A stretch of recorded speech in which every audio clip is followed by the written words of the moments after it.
While the extreme temperatures have HVAC companies working overtime to keep up with an additional call load.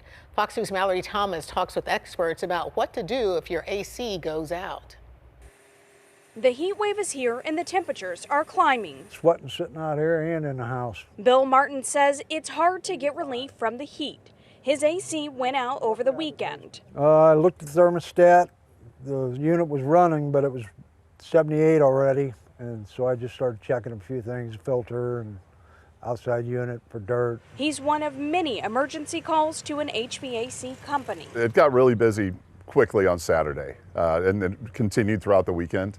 We were able to schedule and reschedule a couple of things with our maintenance that opened up some capacity for us. Corey Malone is the president of Air Comfort.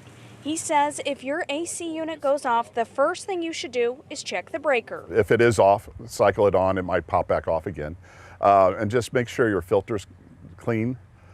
Make sure your outdoor unit doesn't have a bunch of grass growing around it, and make sure that has, we want to see about 18 to 24 inches of clearance. He says crews are also seeing additional pollen this year, which could impact your unit. We've had a lot of cottonwood hit recently.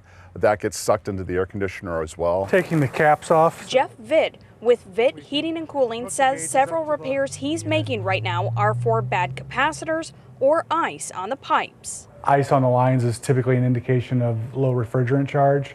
And if we get called out in those conditions, if it's iced up, there's not really anything we can do at that time. So we basically have to instruct the customer to shut it down. We'll have to go back out a few hours later once that ice thaws. Bill says the only place he can get some relief is down in his basement. I got a dehumidifier running, so it's a little cooler, a little less humid. Still sweaty, but less sweat. Reporting in St. Louis, Mallory Thomas, Fox 2 News.